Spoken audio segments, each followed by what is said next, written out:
Your Excellencies, ladies and gentlemen, good morning. Today we have the great honor and privilege to hear the lecture given by the President of the Eurogroup, Mr. Yuurloon. Each speech is held as part of the Keio Security Initiative, and we gratefully acknowledge the 2014 Top Global University Project Fund provided by Japan's Ministry of Education, Culture, Sports, Science, and Technology. Before proceeding with the agenda, I am tasked with reminding you of a few things. Please note that Channel 1 is for Japanese, Channel 2 is for English. Please also note that people from the media are with us today, and the whole event will be recorded in a video which might be used to promote this event. We would also like to ask that you please turn off your portable phones and refrain from taking photographs. Now that I have that bit of housekeeping out of the way, I would like to ask one more thing. We have all been horrified by the recent events in Paris. As a show of solidarity, please join me in a moment of silence.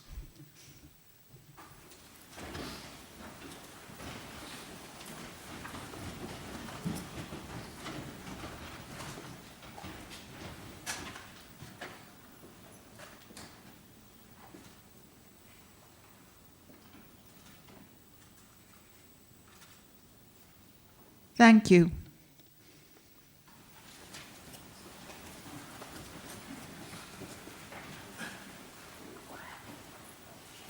Now I would like to invite the president of Keio, an economist himself, Professor Atsushi Seike, to give his welcome and introduction. President Seike, please.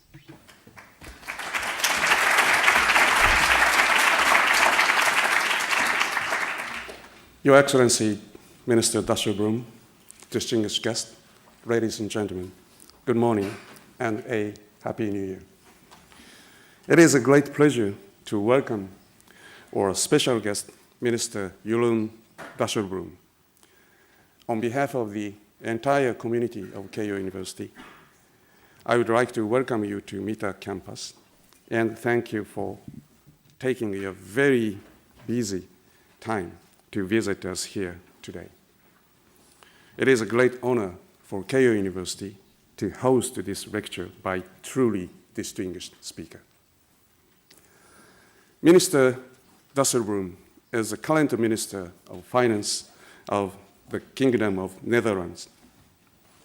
He was also elected in January 2013 for a 2.5-year term as a president of Eurogroup, which is the main forum for the finance ministers of the Euro area member states to meet and discuss economic policy coordination in the Eurozone. The Euro area, as you all know, is steadily expanding. It currently consists of 19 countries after the new entry of Lithuania at the start of this year. As president of the forum, Mr. Dijsselbloem chairs the Eurogroup meetings and has been propelling the Euro area toward sustainable economic growth and financial stability. Minister Dijsselbloem has also served as the chairman of the Board of Governors of the European Stability Mechanism since February 2013, which is the permanent crisis resolution mechanism for the countries of the Euro area. With the approach of the election in Greece, this lecture presents us with a valuable and a timely opportunity to hear a global economic figure and a leading voice in the EU speak directly to us today. As you may know, Keio was selected for the government's Top Global University Project in 2014 as one of Japan's top universities providing a world-class level of research and education. Today's event is a part of this initiative, which is hosted by Keio University Faculty of Economics and its Institute for Economic Studies and the Embassy of the Kingdom of Netherlands. This lecture is very much consistent with the missions of Keio University and the spirit of our founder, Yukichi Fukuzawa. As you know, Fukuzawa aspired to contribute to society through learning and especially valued jitsugaku, by which he meant science. Since its founding, we have been guided by his founding philosophy to nurture individuals who can think for themselves and apply new knowledge and wisdom to better society. The tasks of science change with the times. In this time of dramatic change, it is no longer feasible for us to consider things as merely being extensions of the past. Our world faces critical issues, some of which Japan faces first among industrial countries. An aging population and a declining birth rate, increased risk to environmental, economic, and regional security, and a high demand for innovation. In order to respond to these questions of sustainability of our global society, Keio University recognized three main areas, namely longevity, security, and creativity. These three research clusters were created to integrate our high-caliber faculties in the fields of natural sciences, social sciences, and humanities. By pursuing education and research in these three main clusters, we aim to find solutions to these issues that threaten the sustainability of our global society. Today's speech by the Minister is held as a part of the Keio Security Initiative. And since its founding in 1858, Keio has also enjoyed friendly and fruitful relations with the Netherlands. For over 150 years, we have worked together in various forms of foster cultural and academic exchange. I look forward to many more collaborations such as this that will further deepen our relationship. Minister Dijsselbloem is here to talk about the current and the future economic situation in the Eurozone. So, without further ado, please join me in giving a very warm welcome to Minister Dijsselbloem. The floor is all yours. Thank you. Please.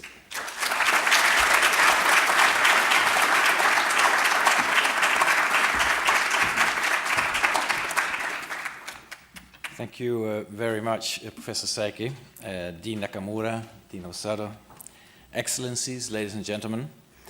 It's a great pleasure to visit your fascinating country, which is for me a first-time visit, and a huge honor for me to speak at your university.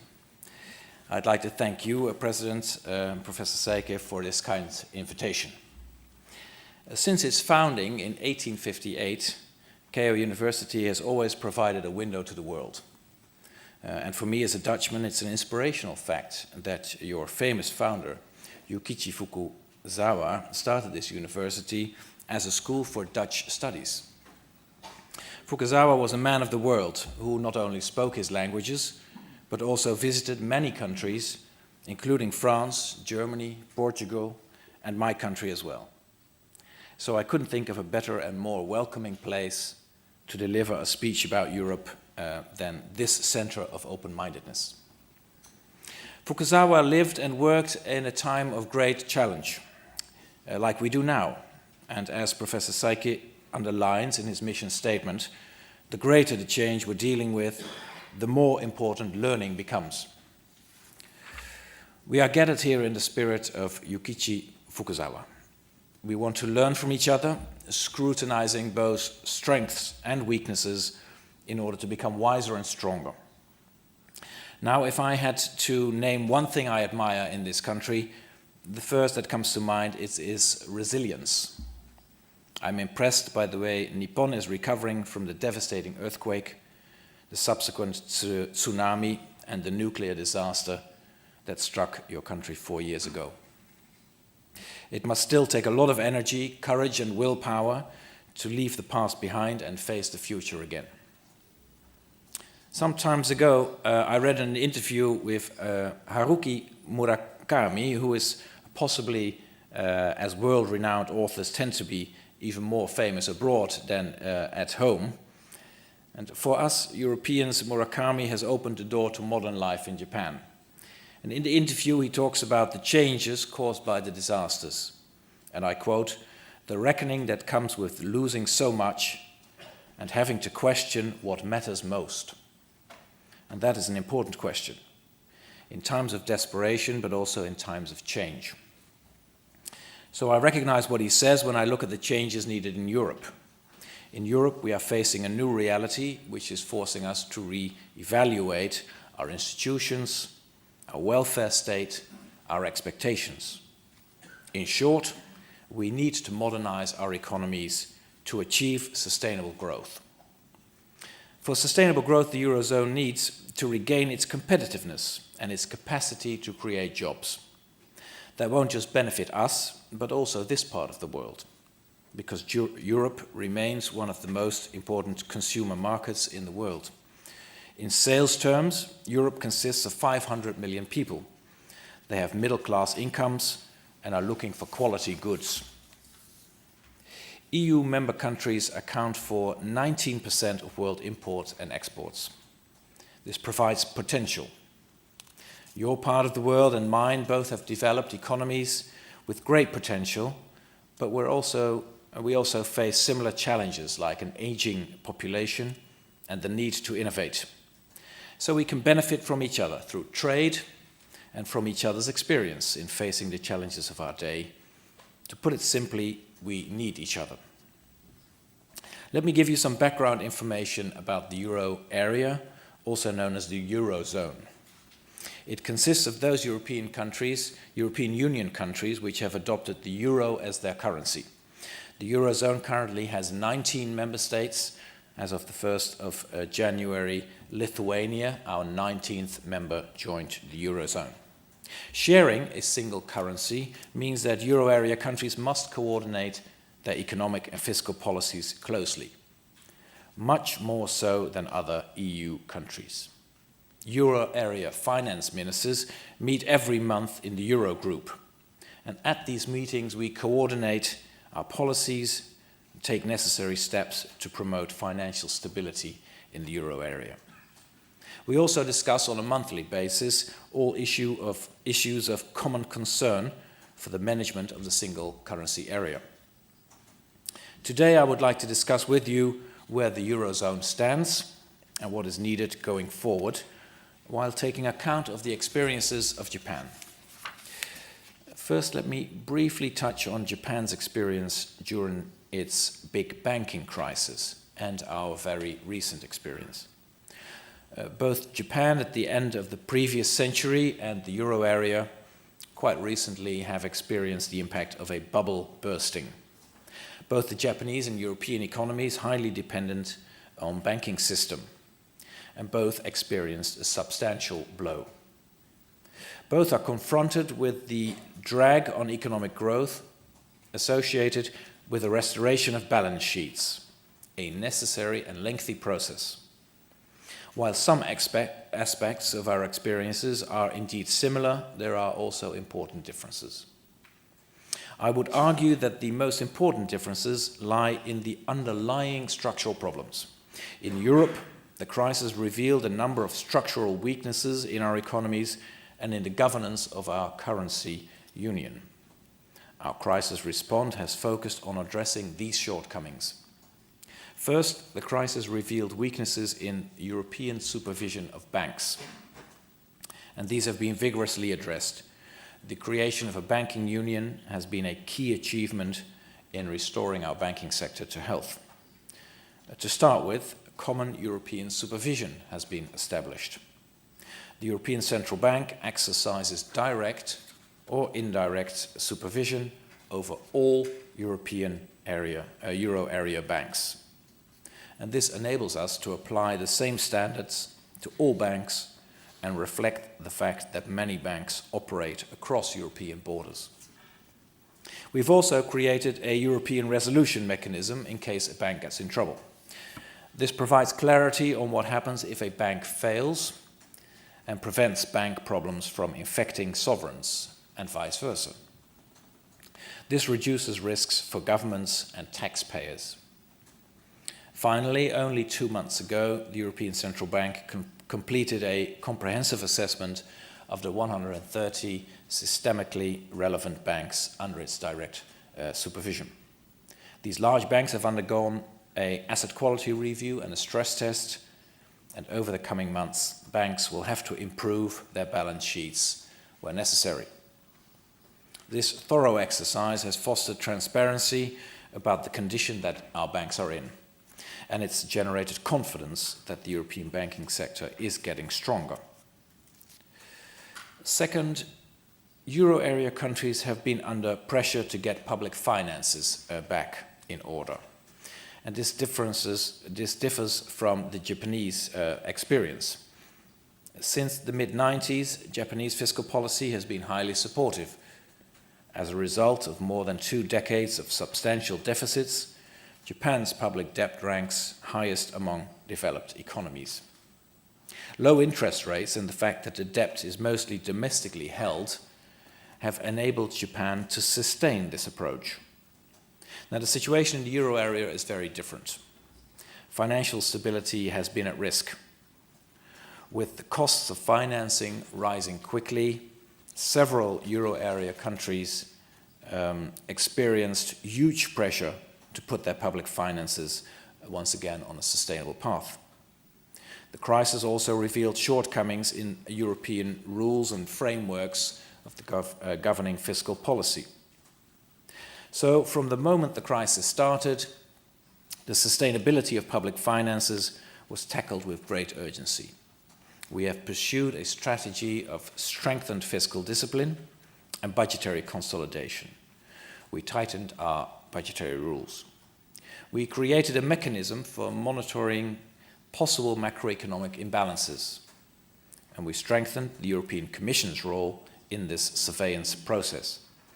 For example, last December we discussed the draft budgets of all euro countries in the Eurogroup. It was not an easy discussion, but our candid and robust debate among each other reflects our common interest and commitment to the pact that we have. Finally, the crisis confronted many euro area countries with underlying structural weaknesses in their economies. First, support for countries under pressure from financial markets has been combined with vigorous reform. I want to underline the significance of the efforts made by what are known the program countries: Greece, Portugal, Ireland, Spain, and Cyprus. They have pursued strong reform agendas and continue to do so. Their people have made painful sacrifices, and many countries have suffered major loss of income. But also other countries like the Baltics, Estonia, Latvia, Lithuania, but also my country, the Netherlands, have worked hard to strengthen their economies by taking on structural reforms. Now, the countries that have implemented tough reforms have all achieved positive growth rates again in 2014. And this year, all these countries are expected to grow faster than the Eurozone average. To sum up, we didn't only tackle our short-term problems, we realized that our architecture and our rules were incomplete and needed improvement. And thanks to all the measures we've taken, the Eurozone is now much stronger than it was before the crisis. So where do we stand now? Growth is picking up, but it's weaker and slower than we would like. The peak in unemployment is over, but in many countries, too many people have been left without a job. Sorry, let me just get some water.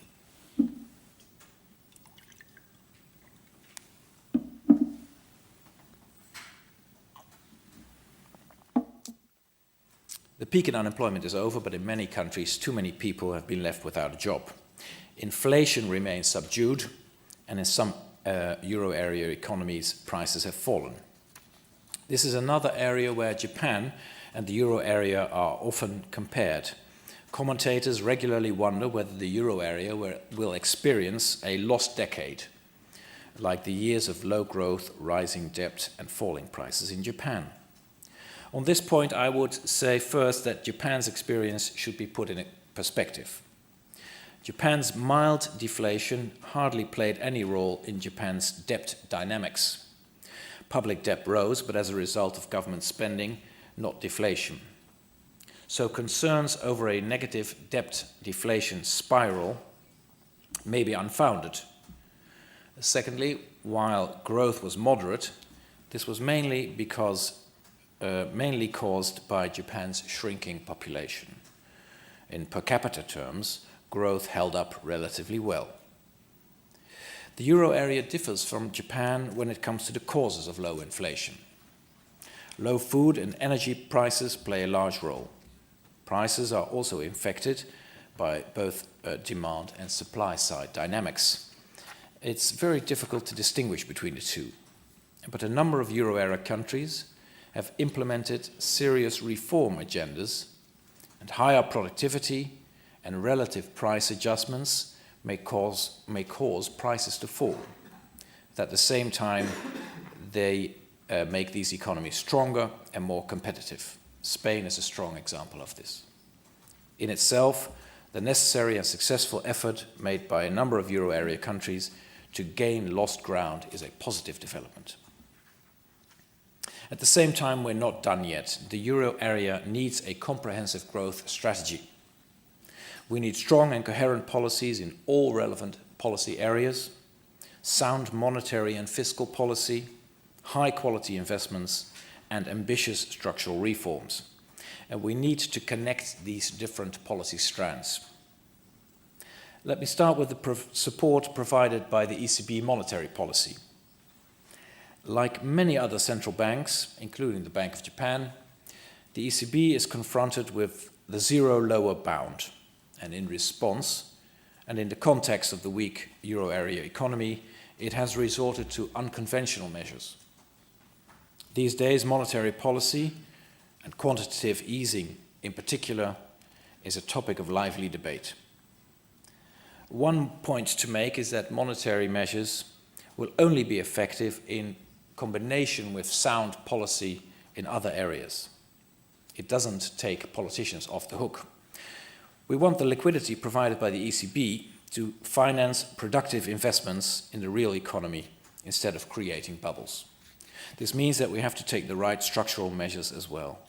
Restoring our banks to health, as I mentioned earlier, has been a key element of this. And going forward, we need further measures to boost attractive investment opportunities.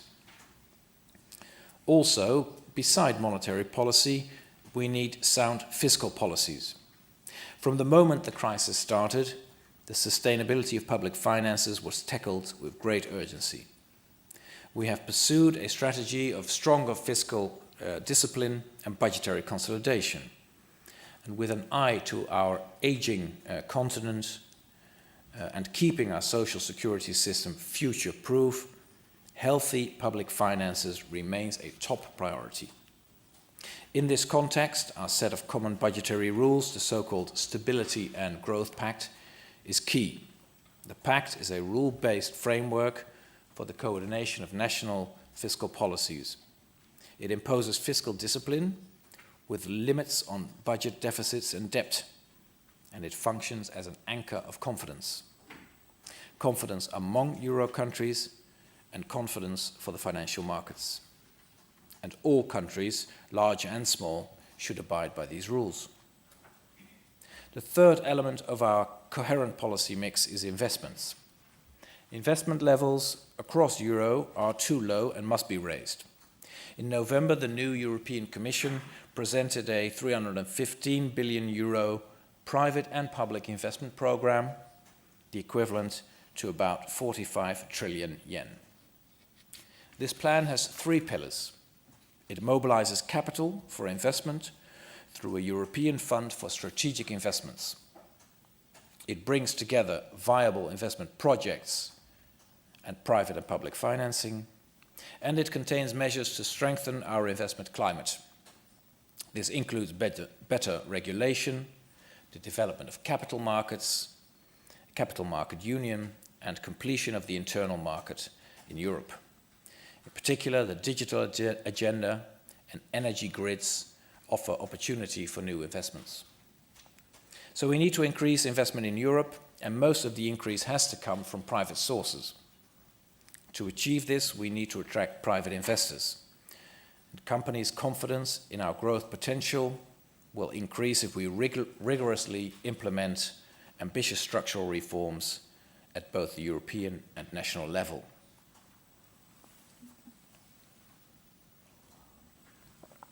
This brings me to the final policy strand, structural reform. It's a key challenge. No stimulus can replace the need to make our economies more competitive, fit for the 21st century. Years of strong credit-fueled growth have masked some of our structural weaknesses, and a number of serious challenges lie ahead, such as aging and globalization. Japan is facing very similar challenges. Your government's three-arrow strategy reflects the fact that monetary, fiscal, and structural policies should go hand in hand. The government is committed to structural reforms, but is finding that this is not an easy task, and it is very much the same in Europe. To address weaknesses in our European economies, we need structural reforms, well-designed, well-timed. We need to improve our labor markets, lower the tax wedge on labor, further improve the skills of our workforce. We need to make our product markets more flexible, modernize our welfare system, and improve the quality of our research and innovation.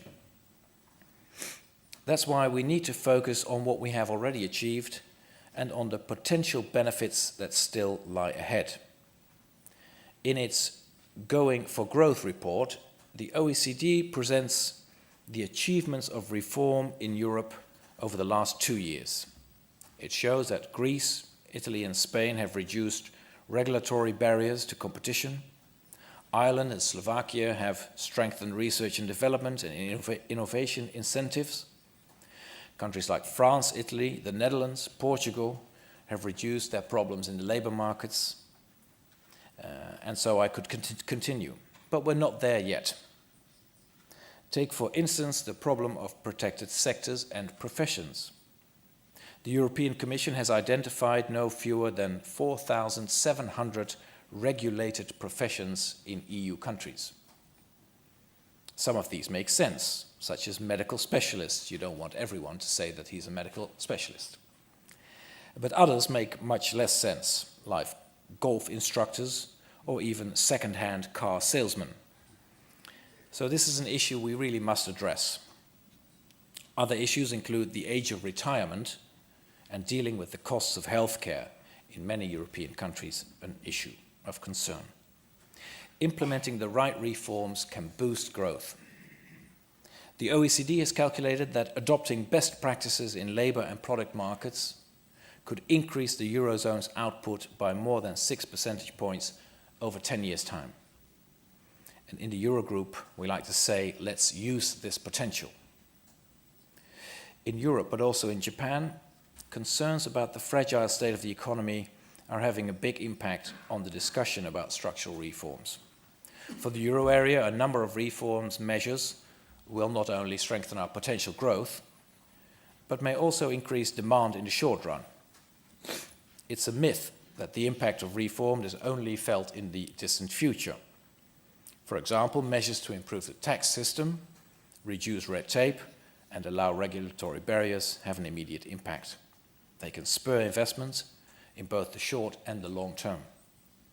Reducing the tax wedge would also bring benefits to many European countries. Many countries have been working on this reform, which impact both supply and demand side. And finally, increasing the pension age, extending the working week, can immediately improve public finances, even in the short term. My previous points underline the links between policies in the different areas. A growth strategy for the Eurozone requires us to connect all of these policy strands. An approach endorsed by the European Council, which will discuss ways of strengthening the European Economic and Monetary Union in the coming months. Together with Presidents Juncker, Draghi and Tusk, we will work on improving the coordination of our economic policies. We should put growth and job at the top of our priority list. We have to seize opportunities. We have to act promptly and rigorously, so our work should focus on the delivery of key reforms. To this end, we can do more to integrate reforms and budgetary efforts. This makes sense because the implementation of structural reforms can increase economic activity and potential growth and have a positive effect on public finances as well. It's also a way to incentivize reform efforts. So I advocate a more integrated assessment of compliance with budgetary rules. In making this assessment, we should distinguish between countries. Some countries fall under the preventive arm of our pact. Under these rules, these countries must stick to medium-term goals. Countries that implement key structural reforms could be given some more flexibility in reaching their budgetary targets. Reform measures should then be well specified, time-bound, and have a positive impact on public finances. The story is different for those countries who have a deficit higher than 3%. This is what's called the corrective arm. Under the corrective arm, the rules of the pact are more strict. While extension of the deadlines for corrective excessive deficits for those countries is already possible, this should require a reform effort as well. Countries that ask for an extension for their budgetary targets should step up their reform efforts in addition to meeting the current requirements. Ladies and gentlemen, making changes in the face of new circumstances is difficult for everyone, anywhere. And it's not easy to switch to a new approach, especially when you've known the success of the past. Yet it can be done by countries, by partnerships, and by companies. Let me give you one striking example, Fujifilm. This company has always illustrated Japan's innovative and resilient spirit. And over time, the company has proven its value more than ever. Because after the introduction of the digital camera, and perhaps more importantly, the camera on our phones, the market for camera film collapsed. Where a company like Kodak didn't transform and went belly up, Fujifilm reinvented itself. And nowadays, Fujifilm is a giant in life sciences, even working on a vaccine against the devastating disease of Ebola. Switching from making camera film to curing viral diseases, that's the kind of mentality, and it's a mentality that should make this country proud. Just like Fujifilm, the economies of both the Eurozone and Japan have to adapt to new circumstances. We both have to implement structural reforms. We both know what needs to be done. Implementation is hard. You can plan all you want, but the moment never seems right. And it's encouraging that monetary policy and fiscal policy can ease some of that pressure. But as soon as the pressure lets up, there is a risk of delay. And that should ring alarm bells. It's crucial to push ahead. We can do so by connecting sound monetary and fiscal policy, high-quality investments, and ambitious structural reform. And I will work relentlessly to achieve that goal. I think it's also smart to learn from others, and I trust Europe and Japan will continue to learn from each other and support each other to modernize our economies, to achieve sustainable growth, and prepare for the future. Ladies and gentlemen, in Europe, the oak is considered the strongest of all trees. Oaks are usually the last trees standing after a storm.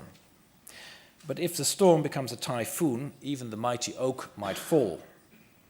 Japan and Europe have both withstood seemingly unstoppable storms. We did not fall. So perhaps we are not oaks. If necessary, we change our form, we move with the wind, we bend with it, leaning in a different direction, but we don't fall. We are not the oak, we are the bamboo. I strongly believe the best is yet to come for both parts of our world, and as Haruki Murakami has taught us, in times of change, we have to ask ourselves what really matters. You and I agree with your founder, Fukuzawa, that learning is one of those things. It matters a lot. But I would also like to mention another priority, the friendship between the countries of the Eurozone and Japan. May that friendship support us in our common effort to renew our economic growth. Thank you very much. Would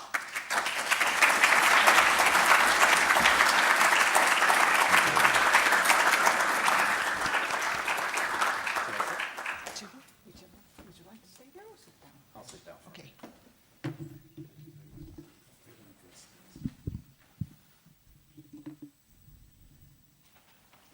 Thank you, President Dijsselbloem, for your lecture, which showed your deep understanding of the history of this university, as well as Japan's culture and economy, and how Europe and Japan share goals. You have also given us a concise account of the policies and institutional reform in Europe since the crisis. Now, as someone who compares Europe and Japan for a living, it was especially encouraging speech, and I am very happy to be given the opportunity to make a small comment. I completely agree with the President that both Europe and Japan must ask Murakami's important question now, what matters most to us? We both must decide what to keep and what to give up in order to attain sustainability, fiscal, demographic, and environmental sustainability. The President also pointed out some differences between the crisis in Japan and the EU. I would myself like to point out one big difference, which is that Japan has no Europe. Some in the Eurozone expressed displeasure about the fiscal consolidation and other reform measures supported by your recent governance overhaul, but I would say, if only Japan were so lucky. We do not have the Eurogroup or the EU to provide the framework and encouragement, and yes, sometimes the pressure, to press forward with the necessary reforms. Such supranational frameworks are very important in many ways, but in the context of unpopular reforms, they are important to balance out the pressures of democracy, which can sometimes move the country in the wrong direction. I say this because this is what's happening in Japan. As someone who has lived through 2 lost decades in Japan, I have now come to the conclusion that short-term recovery measures are not going to solve Japan's problems, because our problem is one of sustainability, and unless the problem of sustainability is resolved, short-term recovery will also be constrained. The President talked about connecting the policy strands. Surely, the policy strands of the 3 arrows need to be connected in Japan too. But there is a limit to what monetary and fiscal policy can do for sustainability. It seems to me what is stopping Japan from achieving sustainability is the way in which Japan's democracy is functioning at the moment. In Japan, people over 60 vote twice as frequently as people in their 20s. And you have to be 20, not 18, to vote in Japan. On top of that, 1 in 4 Japanese is older than 65. And unfortunately, voters tend to vote for favors rather than policy, as revealed by recent election scandals. No wonder pension reform is slow, and nuclear power plants will be reopened in spite of polls showing high percentages of opposition. But young people are the ones who will pay for the debt that is 240% of GDP. And young people are the ones who will suffer the low pension payments and handle the nuclear waste. Japan needs to somehow find a way to reflect in policy voices of the young and of future generations. Otherwise, we will not be fiscally, demographically, and environmentally sustainable. And we do not have a supranational framework like the EU. We need to achieve all of this on our own. But turning our eyes back to Europe, maybe Europe is not different from Japan after all. Which brings me to my question to the President. What do you think is the role of democracy? What are the roles of political leaders and of voters in maintaining sustainability in the Eurozone? Because implementation of EU decisions can be made difficult, if not impossible, if voters do not accept them. And we are coming back to Murakami's choice. How much sovereignty are we asking these democratic countries to give up for sustainability? Thank you.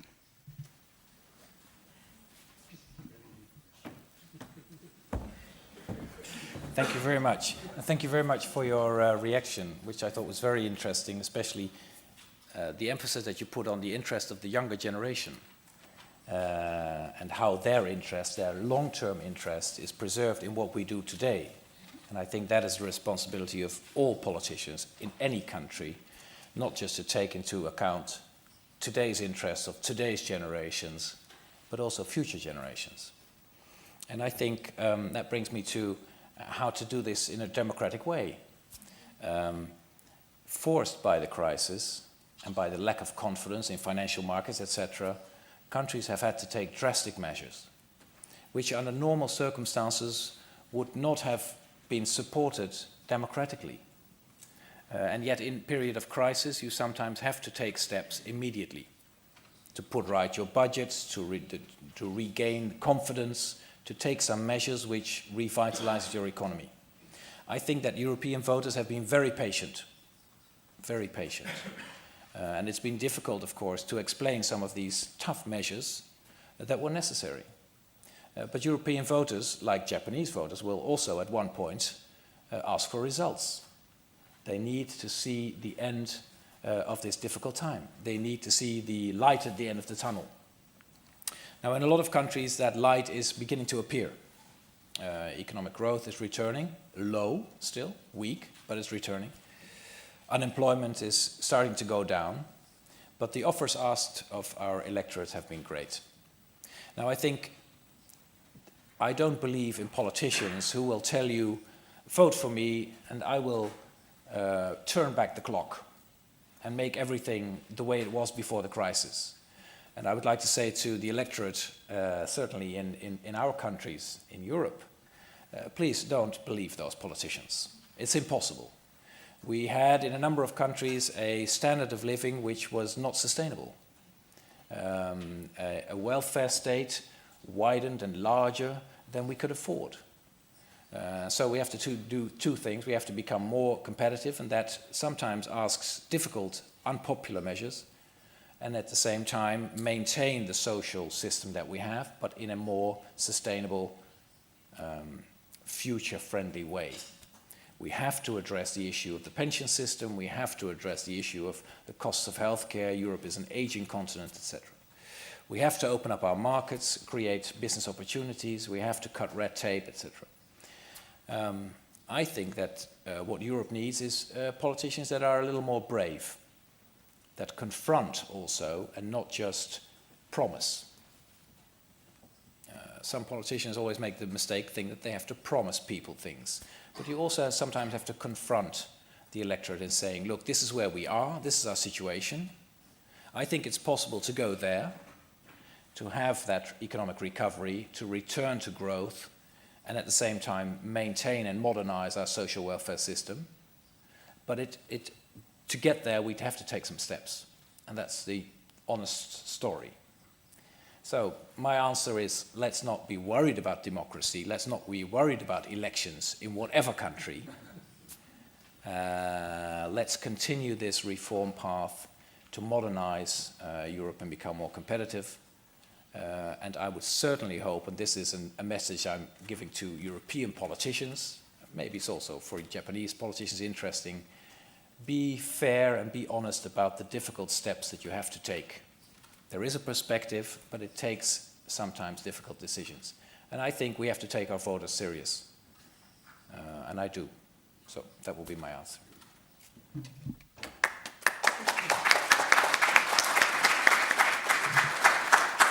Thank you so much for the encouraging response. I wish you would run for office in this country. And so in the interest of time, I'm just going to move forward to open the floor, if you don't mind standing there. Okay, so we are pressed with time, so I'm going to take 3 questions. This is your last chance to ask the President questions, because after the session is closed, he will be talking exclusively with the media. So please, the 3 persons who would like to... Yes, you, and you, and you. Okay, 3 of you. First, thank you very much, President Daisuke Bloom. My name is Hayashi, in charge of the lecture of the EU-Japan Economic Relations at the Keio. So I have some Dutch students, and so I should say thank you. And, I have 2 questions on the economic policies, one for short-term and the long-term. Short-term, as you pointed out, the investment plan, the EFSI, is going on, and the, I could see any kind of discrepancies between the European Commission, who represents the whole interest of the EU, and the Eurogroup, which represents the interest of the Eurozone countries. So I'm very glad. And the, my question, first question is, in the coming 6 months, how do you work together with the European Commission and the Eurogroup? I know that Claude Juncker was former president of the Eurogroup, so I think that will be a good collaboration, but which one will work mainly to reach to the goal of the, so this is my first question. And second question for a long time, as you mentioned, structural reform and the aging society. So I'm interested in the, until 2020, how do you implement the idea of the Europe to 2020, and also the research development project of the Horizon to 2020? I'm interested because in Japan also, we have the time perspective of the until 2020, when the Olympic Games will be held for the such structural reform. Okay. Thank you very much. Thank you very much. Shall I answer it first? I think we should collect the questions then first. I shall make notes. Okay. I've made notes too, so I'll help you. Okay, second question, please. My name is Yuzawa. I cannot speak English well, sorry. My question is that how do you feel about hedge fund? Simple question. Thank you. Okay, and the last one I think comes from my student from Sciences Po. Yes, thank you. I'm a European student in Keio.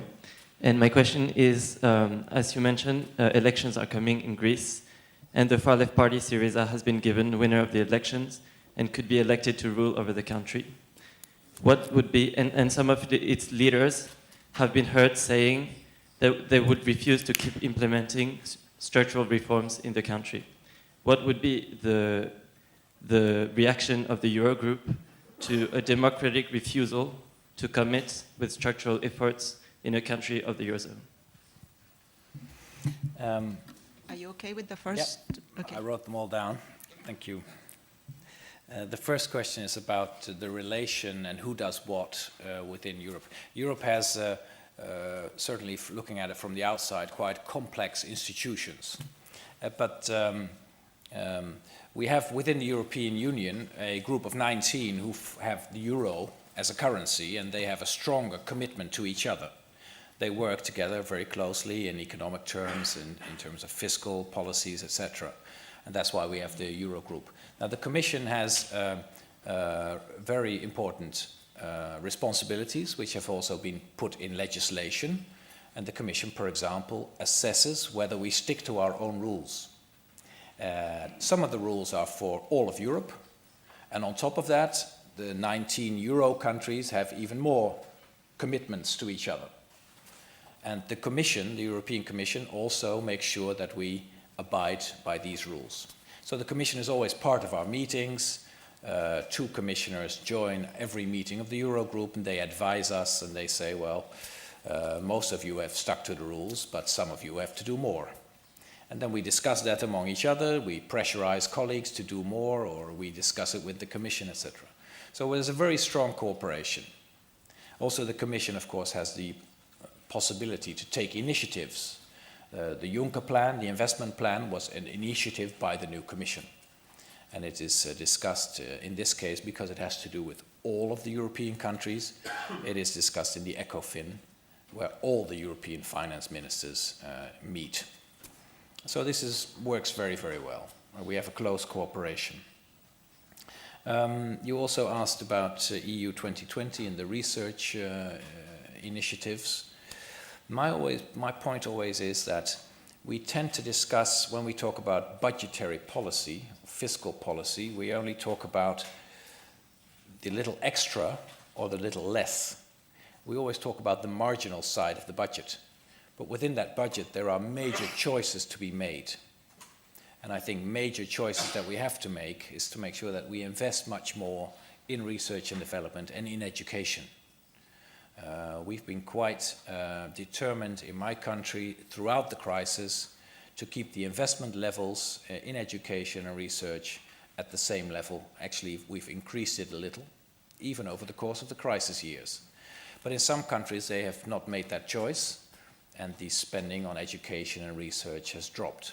So we have to pick that up again coming out of the crisis. It's crucial that we invest in research and development, certainly for aging populations, for aging countries.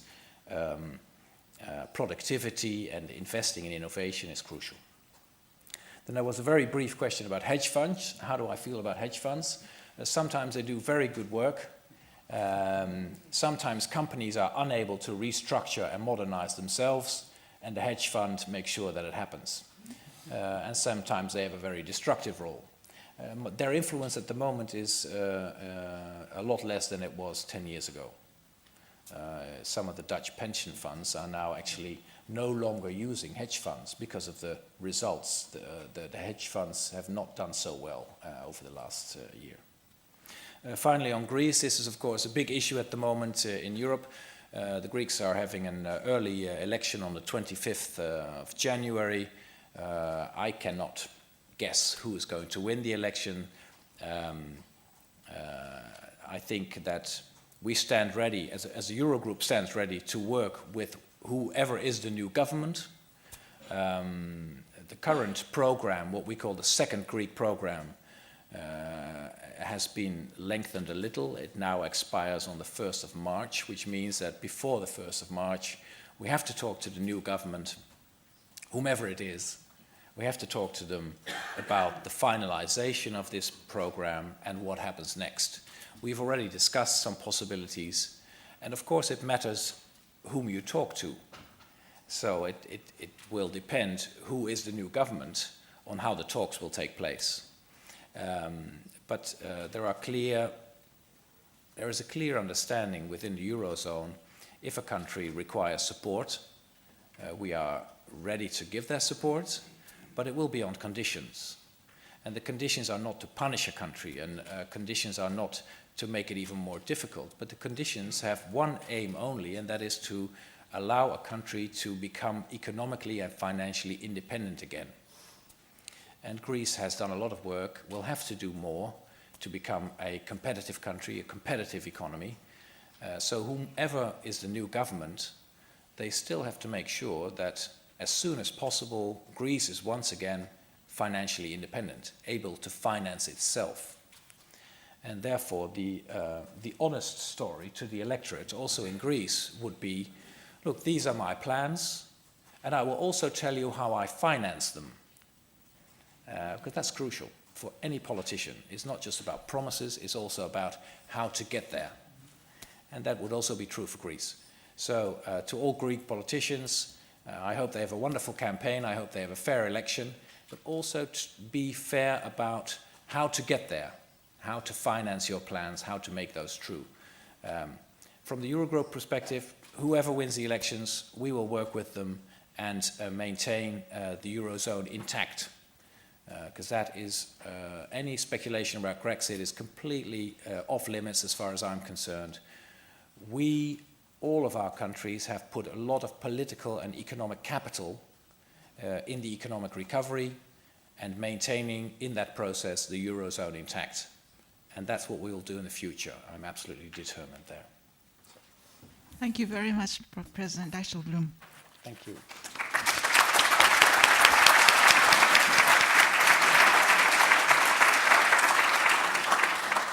And now I'd like to kindly invite His Excellency, Mr. Radink Jan van Vollenhoven, to give his concluding remarks.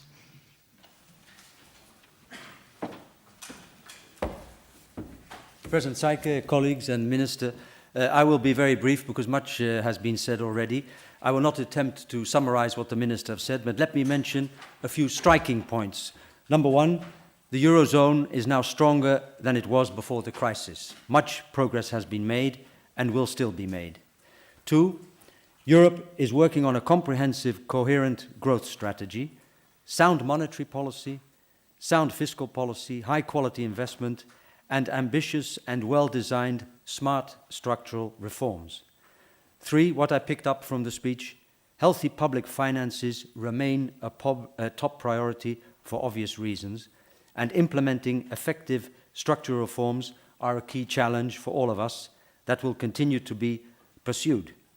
Four, both Japan and Europe and the Eurozone face significant challenges, but at the same time offer important opportunities for cooperation and growth. There is an optimistic message there as well. Finally, let me thank Keio University very much indeed. When we designed the program of the Minister, Keio University came quite naturally to us as the place for this speech because of our long ties, because of Mr. Fukuzawa and his ties to the Netherlands, and he figures prominently. I look at him every day on your 10,000 yen bill, and we are very happy that he is there and that we have such strong ties of friendship with Keio and through Mr. Fukuzawa. Like in many areas with Japan and the Netherlands, there are many areas of common cultural interest and common history between the Netherlands and Japan, and we are grateful for it. So thank you very much indeed. Thank you.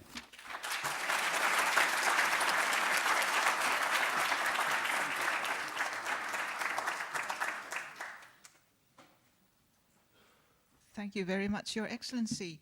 This brings us to the end of the session. We would like to thank the President one more time and also for the audience for your participation.